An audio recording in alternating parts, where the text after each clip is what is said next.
Hey everyone, welcome to another episode of the Apod. Fun chats, fun topics, fun people. I'm your host, Arda, Ocal. We bring this podcast to you every single Wednesday on msgnetworks.com and on iTunes, and, so I hear, other podcatchers. So feel free to let me know where else you can find this podcast. I think Google Play is one of them as well, but definitely msgnetworks.com and on iTunes. Thank you very much for subscribing and listening to this podcast. We try to bring you some very interesting guests, and hopefully you have a lot of fun listening to these conversations, and maybe you learn something as well. I know I do every time I talk to these guests. Before we get to today's guest, will we have another bonus podcast this week? The answer is probably. We have a lot of great conversations lined up this week, and I cannot wait to bring you these conversations because there's a lot.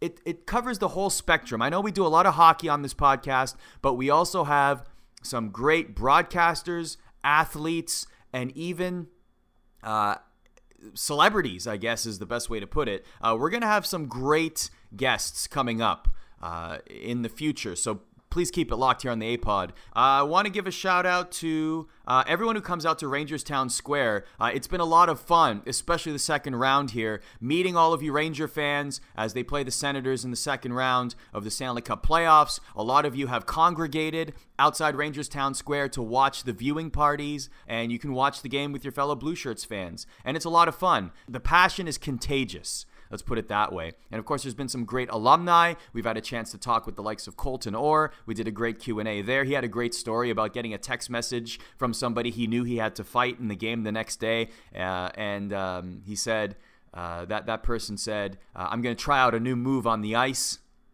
And when they got into the fight, Colton broke his nose and then texted him after the fight or after the game and said, was that the new move? Some great stuff from Colton Orr. We're going to do a podcast a little bit later on, and hopefully bring him on the MSG Hockey Show sometime. He'd be a great guest. He has some great stories.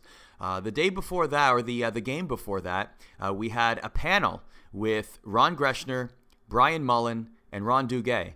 And that was a lot of fun as well. Hopefully that becomes a podcast. I'm trying to get that conversation for you guys because there were a lot of fun stories in that one as well. A lot of prank stories. Who were the biggest jokesters in the locker room? Pranksters, that kind of thing. So I hope that conversation, I can grab the audio so that I can submit it here on the Apod so that you guys can enjoy it and listen to it as well. On the comedy front, I watched the Netflix special of Veer Das. It was great. I think he is a terrific comedian. He is certainly seasoned. He's been doing this for a very long time. And the special, he sold out a stadium in India, and he's doing he does the same set in this special. It's between two locations. One of them is that giant stadium in India, and the other one is a very small comedy club in New York City. So it's a great juxtaposition showing you the same material in two different locations. And definitely go out of your way. If you're a stand-up comedy fan like myself, definitely go out of your way to check out Veer Das. I really think he's going to blow up in America very soon. If he hasn't already been on that trajectory, he's certainly on that path because very funny material, very funny stuff, and great delivery. So definitely check out Veer Das on Netflix. This past weekend, I'm a big boxing guy, as you may or may not know. Anthony Joshua defeated Vladimir Klitschko, the heavyweight championship, in front of 90,000 people at Wembley Stadium in England. That is definitely a passing of the torch, a changing of the guard. The Klitschko brothers, Vitaly, of course, retired, now I believe the mayor of Kiev, Ukraine, and Vladimir now losing via stoppage. This is huge. This is a passing of the torch. The new era of the heavyweights with Anthony Joshua leading the way as champion. I have a lot of respect for the Klitschkos, but what I want to say is I am glad that era is over because if you didn't live in Germany, which is where their biggest following was, covering the fights like I did many, many years ago in America, the Klitschkos weren't exactly the most exciting fighters in the world, and they certainly cleaned out the division. And I don't think it was all their fault. I think the quality of competition, they really just cleaned out the division. So there wasn't much quality of competition at their level. They were just so good that they just cleaned everything out. And it wasn't like a Ronda Rousey or a Conor McGregor situation where they were really talking, in the media, or there was an aura around them. There was in certain geographical locations, but not necessarily in America. So I'm glad that somebody like Anthony Joshua is stepping up to the plate and now leading the charge in the heavyweight division in boxing. That was one of the most exciting heavyweight bouts in decades, I would say, since the golden era of heavyweight boxing in the 60s, 70s, etc. This was up there with that kind of exciting fight. So definitely go out of your way to check it out because, it was that good. Let's get to our guest. His name is Paul Lazenby, Paul the Mauler Lazenby, a good friend of mine who lives in Vancouver, British Columbia. He's traveled the world, man. He's had a great, interesting life. Speaking of fighting, he was a former mixed martial artist, a fighter himself, but not in the way that you see the UFC today with the standardized rules and all of that. He was fighting back when essentially it was no holds barred. And we get into that because not only was he fighting where there were such limited rules, but he was fighting across the world. He grew up in Canada and he was fighting in Japan. So there's a lot of interesting stories to be heard from Paul about that era of his life.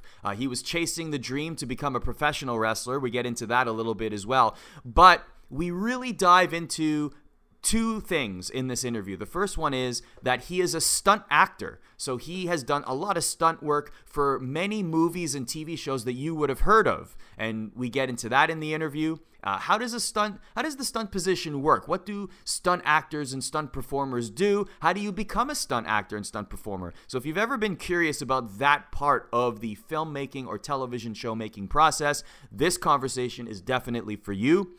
Paul has a new book out. It's the second installment. When We Were Bouncers 2 is now available. You can check it out on Amazon. Has some great stories. The foreword is by Stone Cold Steve Austin. If you're familiar with that name from the world of professional wrestling, he was a bouncer once upon a time. There's some great names in here. I'm looking at them right now. Let's see here. We have Frankie Kazarian, another wrestler. We have James the Sledgehammer McSweeney. We have Richard Norton, Muhammad King Mo Lawal, Tara La Rosa, Sugar Ray Sefo. There's some great names in this book. It's basically fighters, athletes, celebrities, all talking about their days as a bouncer. So the first one has been out for a while now. That one's also available on Amazon. And the second one, When We Were Bouncers 2, recently released. Here's a couple of testimonials. Stone Cold Steve Austin says, "This book is outstanding. I had the idea to dog-ear the pages that had highlights, and I ended up with a whole book that's totally dog-eared." That's how many good stories there are in this expletive, and you would expect an expletive to come out of Stone Cold Steve Austin's mouth. So there you go. Anyhow, without further ado, let's get to the conversation on the Apod with Paul the Mauler Lazenby. All right, on the line from Vancouver, British Columbia, Paul the Mauler Lazenby, really good friend of mine. In fact, Paul, you probably don't want me to admit this publicly, but we really became BFFs when I lived in Vancouver for that 6-month span, didn't we? You know what? Even if we had been BFFs, we would have stopped doing that the instant you used the term BFF. And that's why I used it, because I knew it would annoy you. That's outstanding. You have had quite the life, my friend. The first story I want to mention, though, before we get to it, we're going to mention your stunt work. That's one thing I want to focus on a lot in this podcast. But one thing that I do have to say is you really did me a solid when I was doing interviews with WWE wrestlers back in the day, particularly Steve Austin. You have been his stunt double for quite a while now, and he did like a media day, and he probably was getting the same questions over and over and over again. And when it was my turn to interview him, the first question I asked him was, "So tell me what it's like to be Paul Lazenby's acting double." And he paused for like 2 or 3 seconds, and he just started laughing, because it's probably the last question he would have ever expected during a media day. And so he really opened up after that. So thanks, Paul. Well, I like how you leave out the part that he talked about what a great honor it is to be Paul Lazenby's acting double as well, and how it's an even much bigger career highlight than any of his WrestleMania victories or anything like that. Yeah, that's true. Don't leave that out. It's a crucial detail of the story, man. Exactly.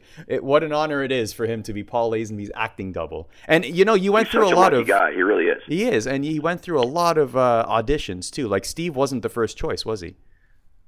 No, you know, he almost didn't make the cut, but I just, you know, I remember when we brought him back for one callback, and, you know, you could tell he was nervous because he's not used to being in the spotlight, but, you know, I just thought, you know, this kid's got something I can probably work with. You know, let's take him under my wing and bring him along and see what happens. And look what he blossomed into. I'm so proud. Exactly. He's done pretty well for himself, thanks to Paul Lazenby. We got to make sure we put that at the end of the sentence there. He's going to punch me right in the mouth if he hears any of this. I hope he does. So speaking of being punched in the mouth, though, you're very proficient in that. So your connection to sports is combat sports. You were a fighter. I mean, you fought in the cage, you fought in the ring. You have quite the life, especially in Japan. So I want to know, let's start with that. How did you discover the world of fighting? How did you break into the world of fighting? I actually never wanted to be a fighter. You know, I was a fat kid in grade school and high school that always got his kicked because he couldn't fight and didn't want to fight. It kind of went against my nature. But what happened was when I got in the professional wrestling business in 1991, I just almost immediately fell in love with wrestling from Japan. It just seemed so crazy and exotic to me, seeing all these back then VHS tapes coming back that, you know, my friends like Lance Storm and Chris Jericho and Dr. Luther were bringing back from Japan, and thinking, wow, you know, this is amazing. Like, one day I want to wrestle there. So that was always in the back of my head as a career goal. At the time, I was competing as a strongman and a power lifter. So again, nothing combat related about that necessarily. And in 1996, I was working in a company called Insane Championship Wrestling in Detroit. And I saw a lady who looked familiar to me in the crowd, and then I realized I had seen her on a UFC videotape. Her name was Phyllis Lee, and she had been, at the time, the manager of Dan the Beast Severn. So I figured it was a good contact to make. I went over to introduce myself, and I said, are you booking pro wrestlers for work at all? And she said, no, but I'm booking fighters. Have you heard of a group called Pancrase? And I was probably one of 40 or 50 people in Canada who knew what that was at the time, which, you know, it shows how much MMA has evolved, because between 93 and 97, and like I said, this is 96, in that span, Pancrase was the elite MMA group of the world. And I had been watching bootlegs of them, and really since first seeing Gary Albright kill people in UWFI back in 92, I fell in love with mixed martial arts style or shoot style wrestling. That was my favorite thing, even though, again, I wasn't a fighter. I didn't even wrestle in high school. So I lied to her and I said, oh yeah, I'm a fighter. You know, I would be up for that. And she gave me an application form, which I promptly filled with 100% BS, all these spurious fighting credentials that I didn't actually possess. And I sent it back to her and didn't even really think about it after that. I just thought, you know, I'll take my shot, but they have never had a Canadian fight in Pancrase before. And the instant they look into my credentials and see that they're all lies, you know, I'm not going to be the first one. So a month later, I've pretty much completely forgotten about it, and Phyllis calls me up and says, pack your bags, you're going to Japan.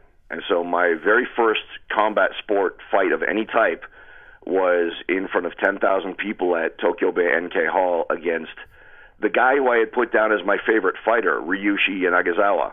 We call him Aji. And yeah, so he was ranked number 3 in the world at the time, and that was my first fight. And so how much actual training did you get to do before this first fight with your idol? I got lucky because in Kitchener, Ontario, where I was living at the time, there was a gentleman named Wayne Erdman. And Wayne is one of the absolute best judoka ever to come out of Canada. He competed at the 1976 Olympics. And so he comes out of an era of judo where a lot more things were legal than are illegal today with regards to submissions and damaging moves. So he knew a lot of that. And even though he wasn't used to wrestling without the gi, he was still very good at it. Wayne was just an absolute killer and also an extremely nice guy. So even though I barely knew him, I went to him and just said, look, this is the situation. You know, at the time I was living in my buddy's auto shop and literally existing on whatever pocket change I could scrounge up every day. And I said, I have no money, but I'm getting paid for this fight in Japan. Is there any chance you can help me to prepare for it, and I'll pay you when I get back? And He said yes. So I had to take a crash course in grappling and basically just how to survive on the ground.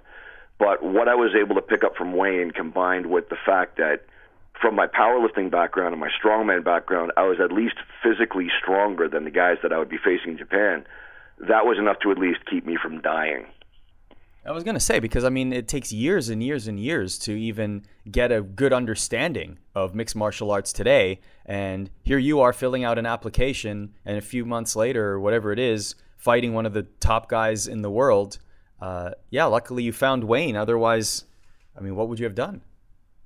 Yeah, I know it would have been a lot tougher because it was the Wild West of MMA back then. I mean, I had maybe a total of 5 hours of training by the time I got to Japan, and I didn't have a cornerman, I didn't have a trainer, I didn't have a mouth guard or a groin cup.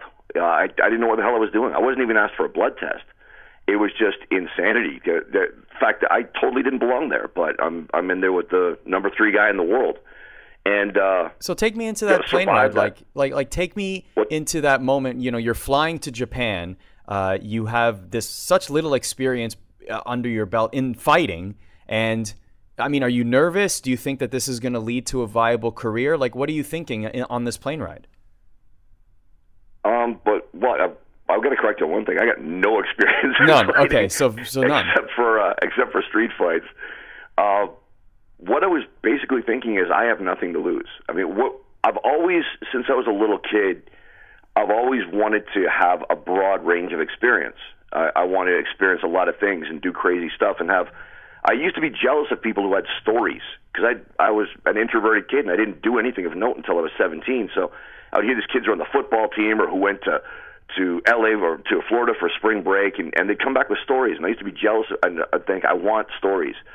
So fast forward to 1996, and I'm really scrounging whatever money I can together to survive, and I'm living in very, very poverty-stricken conditions. I've got nothing to lose. I don't have a wife, I don't have a kid, I don't have a job. I've got nothing to lose, and I've got this amazing opportunity that could kill me, but if it doesn't, who else gets to say they do that? If I take this opportunity, I get to be the first Canadian ever to fight in the Pancrase organization that gave birth to Ken Shamrock and Bas Rutten and Frank Shamrock and legends, Minoru Suzuki, Masakatsu Funaki. To me, that was worth the risk. I knew it was crazy. I remember having dinner with my sister the night before I flew out of Toronto and just looking at her across the table and going, what the hell am I doing? But it never occurred to me to say no. And so I was terrified, but I was more scared of leading a mediocre life than I was of sticking my neck out to that extent. Well, you certainly got a story out of that one, that's for sure. Did you win the fight? No, but I did way better than they expected. The fight went about 12 and a half minutes because, again, old days of MMA, it was one 15-minute round with no breaks. So having lasted that long and also just being aggressive really made an impression on the Japanese, especially around the late 90s and early 2000s. If you see interviews with North American fighters who fought over there, almost to a person they will say, that's my favorite place to fight. And that's because the Japanese grade you first and foremost on how hard you fight and how hard you try. In North America, if you lose, you're a loser. In Japan, if you go down swinging, they love you. And so I went in there and just thought, my instinct has always been, if I'm really scared and my back's up against the wall, I'm just going to throw myself at whatever's attacking me and hope for the best. So I was thinking of doing that, and then I really owe Guy Mesger, who would become Pancrase champion shortly later and UFC champion. I owe him a big debt of gratitude because I think he sensed very early on when we were brought in a week early that I was out of my depth and had kind of lied my way in there, and he gave me a lot of advice and helped me to get ready for the fight over the course of the week beforehand. And I ran it by him and said, look, I just want to run at this guy. And he said, well, you picked the right guy because Aji doesn't like to start fast. He likes a methodical pace. He doesn't like pressure. So that's a good idea. And it ended up being a good idea. And I think it surprised a lot of people because they were used to, even guys who had UFC experience, sometimes going over there and just thinking, oh my God, these are where the really lethal guys fight. And this is it. I'm in the big time. And then folding up like a card table, whereas I just kept relentlessly attacking this guy and just hoping that I wouldn't croak. And so it went well. The response afterward was very positive from the fans and from the Pancras organization and the fighters. Okay, so you have this great moment in Japan. The fans respect you. What happens afterwards? You don't win the fight, but you win the adulation of the crowd. What happens afterwards, and when do you get your next fight? Well, I thought that was it. I thought, okay, I'm being brought in as a novelty act, and I'm going to lose, and then, okay, next. Now we've beaten a Canadian, now we'll bring in somebody from another country. My first indication that it might go further than that, because I didn't intend on it being more than a one-off thing, was right after the fight, actually, because I was, congratulating Aji on kicking my ass, and he looked at me and said, you're going to be back. And I thought he was just being nice to me. But then I went and did a post-fight interview, and they asked me, how was this? How was it fighting in Japan? And I said, well, we have nothing like this in Canada because, again, this is early '97 now, and it's an era where people were being arrested for fighting MMA in Canada. And I said, I had no frame of reference. I didn't know if I could even survive with a real fighter. Now I know that at least I know enough to learn. And everybody got really quiet when I said that, and I guess that made impression because a week after I got home, Phyllis called me again and said, they've invited you to live at their dojo for 6 weeks and train with them, and they're going to fly you over there. I said, oh, okay, absolutely. I get to train at the best shoot fighting dojo in the world? Yes. She said, oh, yeah, and they've got another fight lined up for you 4 days after you fly in. Your opponent specifically requested to fight you. I said, okay, who is it? She said, Funaki, the reigning world champion. So, first opponent, number 3 in the world, second opponent, champion. So I'm guessing there's no rankings at this point in 1997 either, because apparently you go and fight number 3 in the world, and then the world champion handpicks you to fight him next. Yeah, well, in Japan they don't have commissions, so they don't have to run this by anybody. They just. Looking back, I see why I got that opportunity, and timing was really my friend. In that respect, because I went in and Funaki watched the fight and he saw this Canadian kid, a big muscular Canadian kid, fights like hell, but he's not that good. And Funaki wanted to fight Yuki Kondo to defend his belt in April of 1997. So February, my fight happens.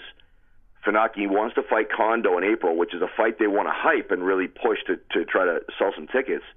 But Funaki also has to fight in Nagoya in March because he's the draw. Funaki's they're one of their very top names, and they need him on the show. So he's thinking, this is a shoot organization. He's got a pro wrestler's mindset because that's what he comes out of. How do I get on the show in March without jeopardizing the April show? Well, he saw me, and he thought, great, that'll be an entertaining fight because the kid looks good, and he fights hard, but he sucks. So I'll beat him in March, and then bring Kondo out, and we'll push the fight for April. And so, I was just right place, right time, right opponent. And how did that fight go? It was a non-title fight, by the way. I mean, that's the rankings really didn't mean something, okay. So I didn't deserve a title fight. I actually, I have been told by Japanese friends in the MMA media later that they figure I did better than they wanted me to do. I know that I almost knocked Funaki out at one point. I remember his eyes glazing over and he staggered back into the ropes a bit. But, of course, being awesome, he recovered very quickly. And, they just my friends who are in the Japanese MMA media said, judging from his demeanor immediately after the fight, they figured that he was maybe thinking he might have almost made a mistake because I did a little bit better than he expected me to, which is awesome. That's the biggest compliment I can ever receive. The fight only went about 4.5 minutes, and he tapped me out with an arm lock and actually tore my bicep with it. But to even survive that long at that stage of my fighting career, or at any stage of my fighting career, really, against a legend like Masakatsu Funaki, who is so good and so ahead of the curve, to me, that's a point of great personal pride. So just to give context to this, you were traveling around as a professional wrestler, and then you get called to Japan to fight in these actual real fights, and these are the first 2 fights that you have in your fighting career in Japan, and these are legitimate fights. Yes, they're absolute 100%. Wow. I know that that's amazing. There is some talk, and there was talk at the time about Pancras possibly having worked fights It might have happened occasionally, which it did in UFC in the early days and Pride and everything, but the overwhelming majority of fights in Japan were real fights, which I wasn't even 100% sure of until I got in the ring for my first fight. I was kind of waiting for somebody to come up and give me the finish the whole time. And then I got in the ring and looked down and I saw it basically looked like Jackson Pollock went berserk with a can of red paint in the ring. It was all blood stains from previous fights. And so I realized, okay, this is the real deal. Isn't it interesting? I mean, you've been following MMA your entire life, and you still do analysis today. I mean, isn't it interesting to see how the sport has grown, where it was when you were fighting in Japan in 1997 to a company like WME, IMG purchasing the UFC for billions of dollars in 2017? It is crazy, and there's good and bad about advancement, and I never want to sound like that miserable old guy sitting around going, it was better in my day. But in a lot of ways it was, and in a lot of ways it's better now. I mean, if you can crack the top tier, there's way more money to be made in MMA now than there was back then, and the fighters deserve it. Not everybody gets paid what they deserve, but the money is at least there, and the exposure's there. On the other side of the coin, though, it was just so crazy and cool and new and dangerous and diversified. I mean, if you were taking a fight, before you even asked who you would fight, you would ask, what are the rules? Because they could be so different from one place to the next. In Pancras, where I was fighting, it was very technically oriented, where you struck with it was bare knuckle, but you could only strike with open hands to the head, and you could punch to the body, and then kicks and knees anywhere but the groin, and ground grappling. In other places, like in Brazil, it was basically a street fight with biting taken out. And it was just such an exciting time to be a part of mixed martial arts, and I'm always going to consider myself lucky that I got to come up during that golden age. So give us some context. I mean, you don't have to give us exact numbers, but I mean, some fighters even today still only make, I mean, I use Demetrius Johnson as a perfect example. He's a champion. He has this long streak going on, but he's still making 5 figures per fight, and there are fighters like Conor McGregor making millions, and now we're going to see him, fighting Floyd Mayweather for $100 million or whatever it's going to be. But to see all those figures in 2017, put it into context, what fighters like yourself were making in 1997, doing pretty much the same thing. Well, I'll put it this way. I was smart enough not to take it because it was in between my first 2 fights in Pancras, but I got invited to the IFC World Cage Fight Tournament, which was a one-night 8-man tournament, which means you got to fight 3 times and win 3 fights in one night to win the title. Headbutts were legal. Hair pulling was legal, and I had long hair at the time. And the pay was $5,000 if you win the tournament, and everybody else, including the finalist who loses, gets $500. Wow. Yeah. So one guy gets $5,000, everyone else gets Wow, man. Yeah, even the guy who makes it to the finals and loses to the champion, he gets the same as the guy who lost his first round matchup. Do they at least pay for your trans? Yeah, they gave some money for trans. They gave a per diem for food, and they took care of the hotel. That's good. Oh, per diem for food. That's not bad. Yeah, it was like $20 per diem, whatever. But in Japan, I was actually one of the highest paid fighters in the world. Wow. Because nobody was paying any money. So Pancras was the most prestigious organization, and I was making, including my per diem money, I was making $1,500 American for a fight, which, with the exchange rate was over 2,000 Canadian. And that was all the money in the world to me, because in 1996, I went over my books. In 1996, I made under $6,000 the whole year. Man. So that was just gigantic cash for me. So at what point then, segueing into the books that you've written, at what point in your life did you, I guess you were continuing to chase this dream, but you were supplementing your income by being a bouncer? When did that happen? My first bouncing job happened in 1989. It was a kind of a dive bar that I was hanging out at, and they needed a bouncer, so they just asked me if I wanted to do it. And back then you didn't need a license, so 1 week I'm on a bar stool, and the next week I'm at the front door. And it's easy work for a big guy to pick up, especially because, like I said, through most of my bouncing career, you didn't need a license. So wherever I went, I would just look for a local nightclub and pick up a bouncing job. So you did this throughout, the course of several years. Like this was something that you did on and off as you were chasing the dream? Yes, definitely. There were times where I was doing it steadily for years on end, and times where it was just very spotty. If you count front to back, my first to last bouncing job, it's almost 20 years. Wow. No, actually, it would be about 20 years on the nose. So yeah, it definitely takes up a large portion of my life, is having experiences in nightclubs and bars and roadhouses all over the place. So people listening to this who have trouble getting into a nightclub on a really busy Friday night, what's the best course of action with the bouncer to buddy up to him? Money and politeness, both. Just grease the palm, like here's when you can, and don't be loud about it. God, a bouncer hates nothing worse than having somebody walk up and loudly, so everybody in the vicinity can hear, "How much do I give you to get in?" Well, nothing now, because you've told everybody you're trying to grease me. So if you're quiet about it, politely pull it, get the bouncer's attention. Just go, "Look, is there any possibility I can take care of something and get in past the line?" And they might tell you a rate. And then you give them the subtle handshake with the bill in your hand, and you're in. Some places won't allow that, but that will increase your chances for sure. Here we go. So you got the playbook. Anyone listening to this who wants to get into the nightclub on a Friday night, lineups around the corner. Now you have the playbook. Very good. We won't get too much into the bouncing stories because you've written 2 books about it. The latest book just got released. But give us some reaction that you've gotten. There's some really famous people, obviously, at Famous Bouncers is the Twitter account. But you've had some really interesting people write about their times as a bouncer. Celebrities, professional wrestlers, fighters, actors. A lot of fun stories and a lot of out there stories, too. So what has the reaction been to the first book that you wrote and also this latest one? Almost unanimously positive. It's I think less than 5% of respondents that I get, or even a smaller number than that, have really even been critical of it. And I'm open to constructive criticism, but everybody seems to love it. The real acid test for me was a friend of mine named Sam Sheridan. He wrote some great books, best-selling books called A Fighter's Heart and The Fighter's Mind and The Disaster Diaries.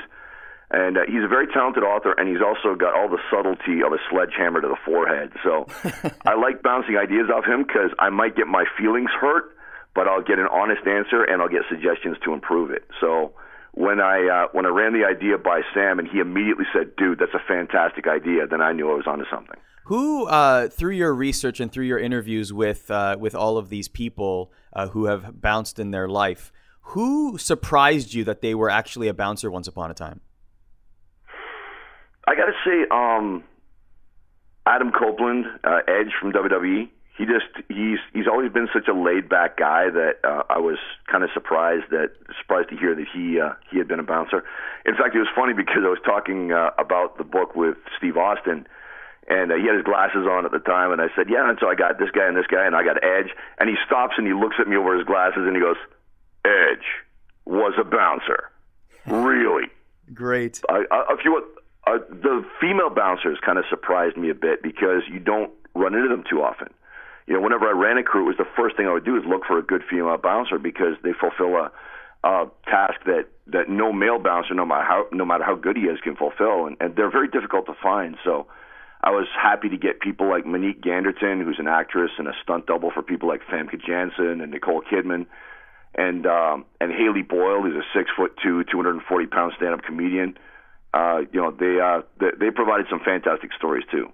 I guess in terms of Edge, his personality is very laid back, but he's got the stature for it, I guess. I mean, he would make an intimidating bouncer. He'd probably be taller than everyone in the club. At the time that he was wrestling, yeah, but he was like 17 and a beanpole at the time. Yes, that's before the muscle, right? Before hitting the gym, brother. Yes. The name that stuck out to me was Lance Storm, a mutual friend of ours. I don't know why, but I just don't picture Lance as a bouncer.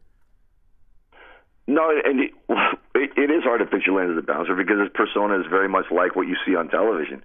I was actually I think it was his replacement or Chris Jericho's replacement at the bar that he worked at, because right after they quit, I got hired there.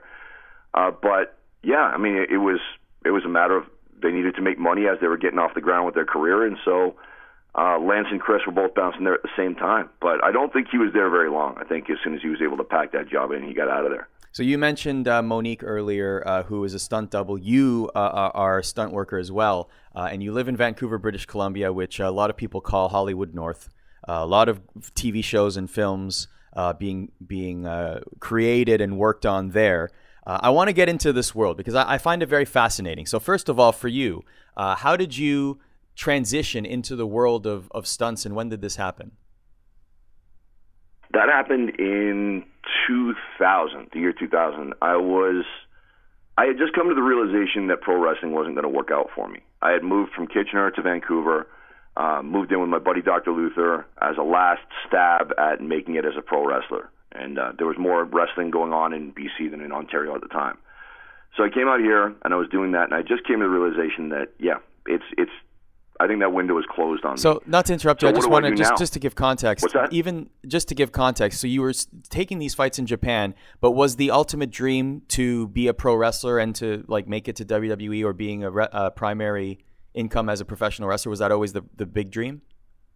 That was always the overriding dream. Okay. Yeah. I never really considered myself a fighter. I always thought I was a dilettante. I was just doing it, and they kept offering me fights, so I kept taking them. But it wasn't something that my heart was in to the extent that it was into pro wrestling. I came out here and realized, okay, that I'm going to have to change my dream a little bit because it doesn't look like it's going to play out the way I expected. So I opened a wrestling school and called the WrestlePlex. And if I'm not mistaken, I think Eric Young, who is now in NXT, might have gotten his start at the WrestlePlex in Ontario, which became an offshoot of the one that I co-founded. But ran that for a little while, then decided to sell my half of the business to my partner. Got out of that, and at around the same time, there was a stunt coordinator named James Bamford. We call him Bam Bam. Right now, Arrow fans will recognize that name immediately because he's the head stunt coordinator on Arrow, and he's directed a bunch of episodes, and he's just kicking all kinds of ass in the business. But at the time, he had taken over a show called Los Luchadors, which was about Mexican pro wrestler superheroes. It was a kid's show. And Bam Bam hates pro wrestling. He cannot stand it. So he didn't want to do the homework. He didn't want to do the research on how to learn about Mexican wrestling. So he asked a few people around a gym that we both trained at if they knew any wrestlers. They had seen some TV promo I did for my school, and they said, well, that guy's a pro wrestler. And we started talking. And being the kind of guy that he is, I mean, he's a kickboxer too, so we ended up training together and the whole time kind of discussing the possibility of me working on this show. He ended up not taking that show and moving on to another one. So he didn't need me anymore. He didn't need a wrestling consultant. He could have just said, okay, well, thanks, but the opportunity passed by and that's it. Instead, he brought me over to the show that he ended up working on called Freedom, and he put me on the Wire team, which if people have seen behind-the-scenes footage of movies where performers are being hoisted up on wires, a lot of the time it's done by a person instead of a machine, just pulling on a rope on the other end. And that was my first job in the business. And he got me my foot in the door that way, and then he campaigned to get me my first stunt day on the same show. So my entire career I owe to James Bamford. That guy really, if he ever needs anything from me, he just has to pick up the phone because I owe him everything. That's awesome. So it's cool that you had that connection. You got into the world of stunts. What productions or what TV shows and films might people know listening to this that you've worked on? My first really big feature that I was on rehearsal to wrap was The Chronicles of Riddick, which came out, I believe, in 2004. That was a cool one because I got to teach Vin Diesel how to take a vertical suplex. That must have been fun. Fan and he picked it up very quickly. I was on iRobot. My first real acting role, because I've been pushing very, very heavily in acting in the last few years. But my first acting role in a movie was actually in The Butterfly Effect with Ashton Kutcher, where I play a creepy albino Aryan Nation prison gang member. That was not a good look for me at all. I had hair at the time. They bleached my hair white blonde, my eyebrows white blonde. I had a lot of room on the sidewalk, even on the busiest of days. And then more recently, I've got a recurring role in a Disney XD series called Mech X4, which is aimed at early teenage kids. And The New Predator, you will see me in that. That's awesome. So acting is more the focus now, and you do stunt work to pay the bills? Is that how it works? It's both, actually. And the thing is, there's a designation called stunt actor, which is kind of its own pay grade. And that's where they bring in somebody who is going to be an actor who portrays a role, but also do their own stunts. And so it helps that I can do both, and that I've been a serious actor for about 10 years, and being able to do both has gotten my foot in the door for a lot of stunt actor roles, and even a lot of roles that just they want the person to be really active. It was definitely a huge factor in my being able to land the role of Marcus Phoenix in 2 games in the Gears of War franchise, which is absolutely one of my career highlights. That's awesome. Tell me about that. What was that? What was going through that process like in filming that? It was actually going through the process was nothing but fun.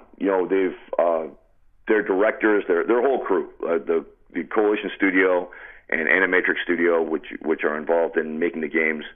Just everybody who works there is just awesome, and the rest of the cast is fun to work with. So it's like a lower pressure version of a TV show or a movie. You're doing exactly the same stuff. Even though the voices are done by a different cast, we still read the lines and we still perform. Like from the most minor acting beats to the biggest stunts, we're doing all the physical stuff, and then they dub in voices over top of our voices later. So it's just like making another production, except that you don't have to be quite as strict about hitting your mark exactly, or camera angles or things like that, which allows you to open up and play a little bit more. Oh, you're getting Darth Vadered in a way.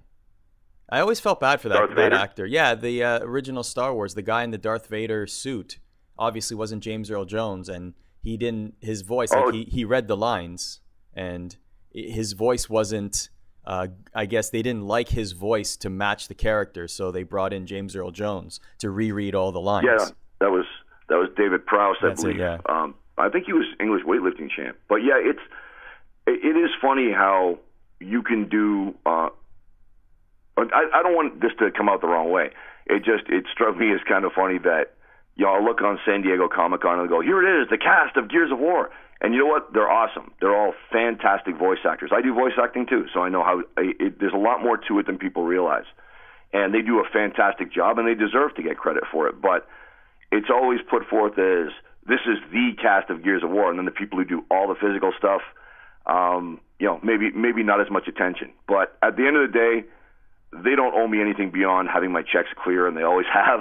Yeah. And I owe them a good performance in return, and that bargain was fulfilled on both sides. So if there's anybody ever wants to invite me to Comic-Con, I would be more than happy to go. But if I don't get invited, no sour grapes on my end. I feel like that could be a great step for you. Doesn't Stephen Amell do something like that? Doesn't he have a company where he helps people who have been on shows like yours and comic book shows sort of get booked around the circuit? Like I feel like he does something like, because he does them a lot, but I feel like he does it behind the scenes as well.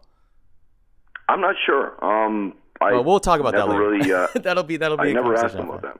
We'll have a conversation offline about that. But let's give some love to the people that work in stunts, because that's a fascinating world, and maybe people listening to this don't exactly know how it all works. I mean, they assume and they know that there's somebody taking all the physical stunts for the celebrities or the actors in the films, but maybe they just don't understand how that works or how the shooting works and what is involved. So maybe you can take us through that process. Pick a film. Say Steve Austin. You were Steve Austin's stunt double for quite a few films. How did that process work? That was a lot easier than most, because when you're stunt doubling somebody, it doesn't necessarily mean that you guys are friends. And so this is not me saying that all actors are difficult. Quite the contrary. But if you happen to get an actor who's very difficult and very demanding, you've kind of got to be stuck to that person like glue. And there are cases where the actors get kind of resentful of their stunt doubles because the double is doing all the cool stuff that the actor can't do, and the actor wants credit for that. And, you'll even, it's funny, one coordinator even told me one time, I was talking about some actor who had gone on a talk show and said, yeah, I did all my own stunts for this, when they obviously didn't.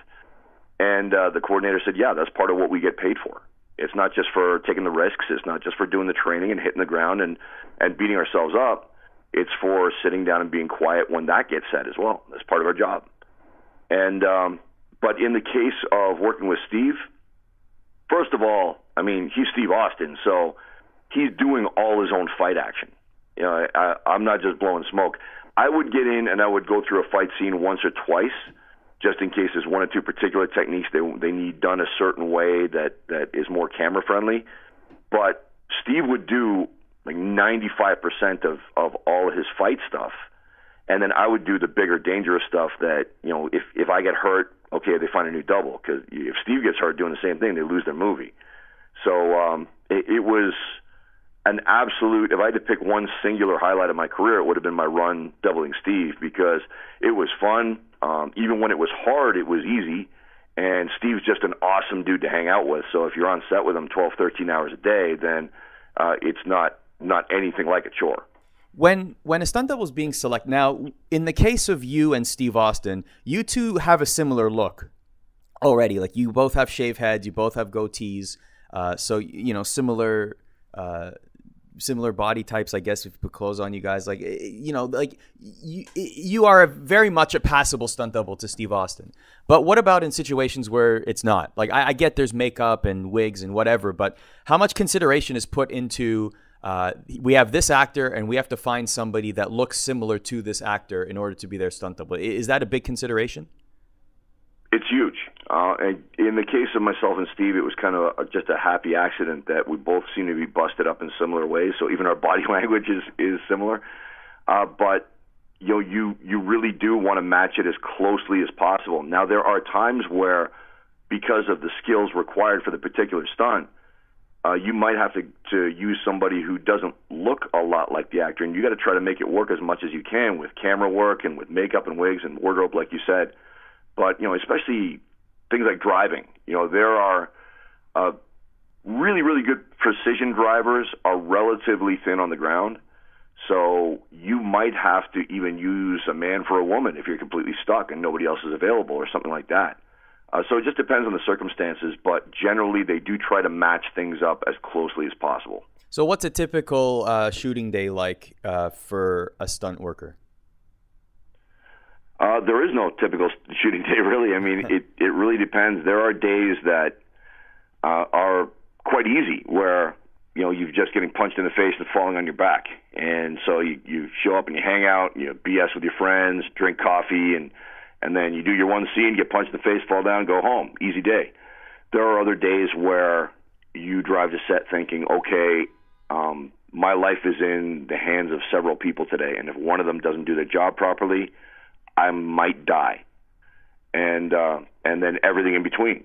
So it goes from very, very high stress days to very, very fun and easy days. But generally, most of the time, you're absorbing at least some sort of punishment. You're falling down, you're being slammed into a wall, you're being ratcheted into a solid object of some sort. It reminds me of something that Jerry Lynn, the pro wrestler, once said. He said, when you start your wrestling career, it's like you got a jar full of marbles, and every time you hit the ground, you're taking a marble out of the jar. And when they're gone, they're gone. And that's the life of a stunt performer. We have a 100% injury rate in our business, and sometimes serious injuries. Occasionally somebody dies, and then one day you're just done and you can't do it anymore.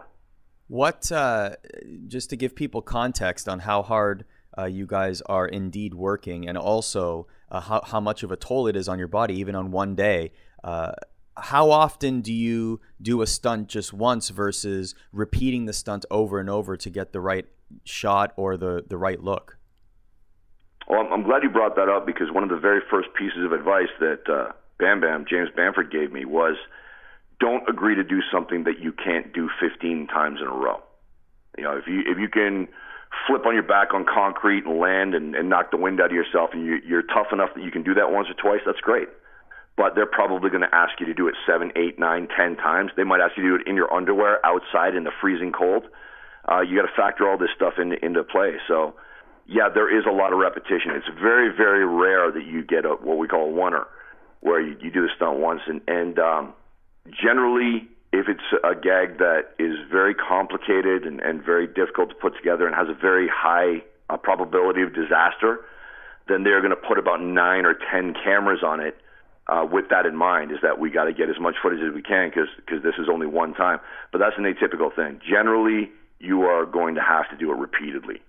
Paul, why aren't there like Academy Awards for stunt people? You got me. I have no idea. Honestly, I've thought about that, and the only thing I can think of is it just comes down to mindset. I have heard people say stuff like, oh, it's just a stunt guy, we don't have to care about him. or oh, you got hurt. Well, that's what he gets paid for. And stunt performers have fed into that. I've fed into that myself, where you'll get badly hurt and you'll get up and go, no, I'm good, I can go again, and you really messed up. But it's a point of professional pride that is what we're there for. That is what we're getting paid for. But I think that mentality has kind of gone a bit too far, where people forget we're human beings and we're performers, and what we do is very time and skill intensive and dangerous. And so to not have a category in the Academy Awards for stunts at this point is crazy to me.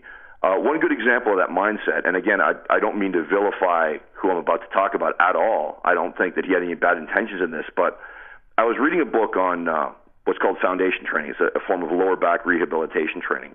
And Chris Hemsworth, the guy who plays Thor, he wrote the foreword for that book. And he mentioned that a stuntman in one of his movies had introduced him to this book and this system, and the system changed his life. He was in immense lower back pain before, couldn't fix it. The stuntman showed him how to, showed him this system.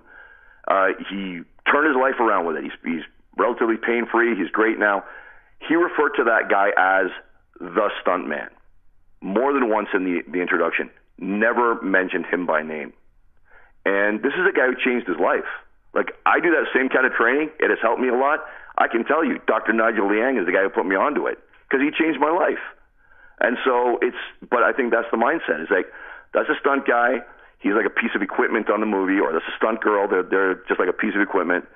So you don't get thought of as like a three-dimensional human being a lot of the time. And that is not an across-the-board thing either. Steve Austin, he openly admits that he's got a stunt double all the time, and he does more of his own stunts than most actors do. There are other actors that are fantastic. Jennifer Garner comes to mind, who want to give their doubles credit. So this isn't an across-the-board thing, but I think that mindset might have something to do with why we don't see stunt men and stunt women being honored at the Academy Awards. And that, based on what you're saying, my opinion should definitely change. I feel like every department certainly puts in. I mean, when we're working on television shows here at MSG Networks, we always give credit to the people behind the scenes, because without them, movies or the show's not going to be done. So it's same thing in the movie world, same thing with stunts, because like you said, people like Chris Hemsworth, their careers are made by people behind the scenes that you never see. Do you ever? I will bet you that he appreciates a stunt guy. That's the way you get used to looking at them. So hopefully that will change. Do you? I always found this interesting. Like, sometimes when you watch yourself, or do you ever watch the movies that you are in, like, just to see the final product and what angles of you they used? Oh, absolutely. I'm a huge narcissist. I watch my stuff all the time. First thing you do when you wake up, right to the mirror. Just my part, though. I'll fast forward to my scene, and then that's it. Okay, So do you ever get like, do you ever look at it and say, man, like, that's interesting that they picked that scene, or, oh, I liked another take better? Like, how often does that happen when you're watching yourself? What are you very self-critical of your work? What is it like? Oh, it happens all the freaking time, man. I mean, it's so much of your work gets lost in the edit. I bitterly regret sometimes where I didn't get somebody just standing around on set to shoot a particular stunt, because I thought, I'll watch it in the final product, and it just edited so badly that it wasn't even worth doing the stunt. One that comes to mind is the first time I doubled Steve Austin, and there's a scene where his family's trapped in a burning car and it explodes, and he gets thrown up and backward onto the lawn of the adjacent house.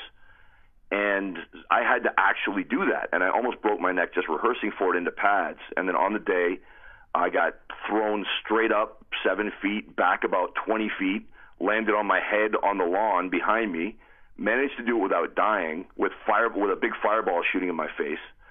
And you don't see any of it in the movie. You see Steve pulling on the car door, you see a big ball of flame, and you see me laying on the lawn. So, there are a lot of times where I'll watch stuff and just go, oh, man, I really wish they had cut this better.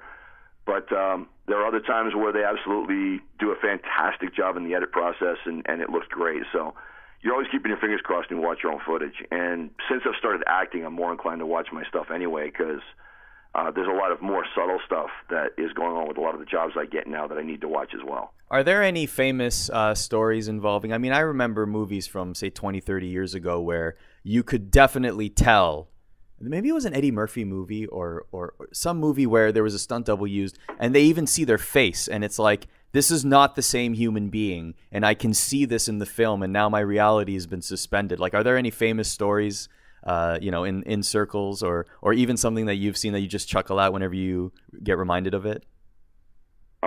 Yeah, actually, that movie I was just talking about, it was called The Stranger. And the next time, because that was the first of, I think, 6 or 7 movies that Steve made up in Vancouver. So they rapidly came back, and Steve actually called me himself and said, look, I'm coming back for this movie, Hunt to Kill, and I want you to be on it. I'm like, great. So I started hearing around the set that there were certain people, I'm not going to name any names, who were thinking of replacing me as Steve's double. And I asked why, and they said, well, because they were going over the footage from the previous movie, and they said that, they could tell it wasn't Steve. And as I looked more into it, it was because they had shot my face, like, straight on. And the thing is, Steve and I are such a good match that we have the same skull shape. You can shoot me in profile and get away with it. But they shot me straight on in my face. Well, you don't do that with a double. You just don't. That's unless the guy has an uncanny, like, twin brother resemblance or twin sister resemblance to the performer. You don't do that.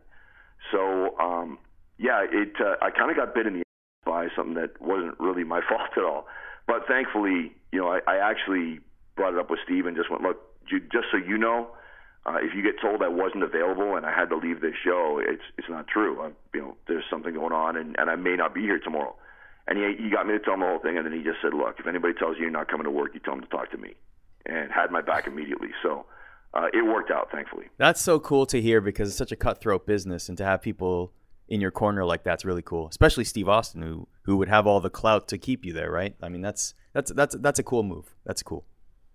Yeah, and I didn't know him as well as I know him now, so it made me respect him even more. Is that, wow, I mean, this guy really doesn't have to go out of his way for me, but it's awesome that he would feel inclined to. So you, last question about this industry, you talked about acting now, a stunt actor, and doing more camera-facing roles. What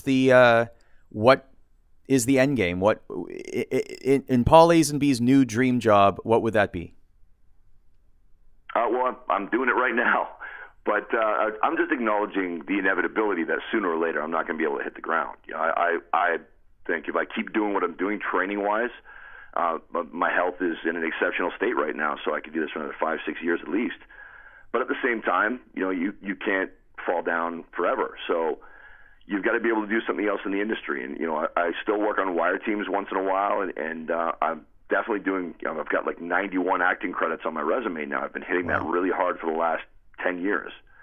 And the plan is to just gradually seek out of doing stunts and become a full-time actor. And right now I've got a foot in both worlds, and it's working out great. And every year acting becomes more and more a part of percentage of my income. And so I'm hoping that by the time I have to hang up my stuntman boots, then it'll just be a smooth transition into picking up enough acting work that I can just keep going on without missing a beat. And talking about When We Were Bouncers, there's 2 books out now. Do you have any designs on making more? Is this going to be a series, or are you going to adapt it into a film, a documentary? Will you write other books? What will happen in that realm for you? Well, my initial idea when I thought of the When We Were Bouncers concept of having famous and accomplished people tell their stories of when they were working as bouncers, it was as a TV series. But while I was figuring out how to push that and promote that and get in a room with network executives, I figured writing the book was a great idea to get the idea out there. And it's worked out spectacularly well. I mean, the sales have remained far better than I thought they would for Volume 1. When We Were Bouncers 2 is already doing really, really well, getting a lot of attention. And right now I'm in talks with the El Rey network in the States, and I've got some interest from a couple of other networks too about the idea. So no telling which way that's going to go, but we are in negotiations now, and there has been a significant amount of interest in developing it as a TV series. So we'll see what happens. That's awesome. Lots of irons in the fire for Paul the Mauler Lazenby. This was a fun conversation, my friend. I really appreciate your time jumping on the Apod here on MSG Networks, man. Well, anything from my BFF. I'm going to use that every text now, and you're going to hate it so much. Oh my God. Yes, I do.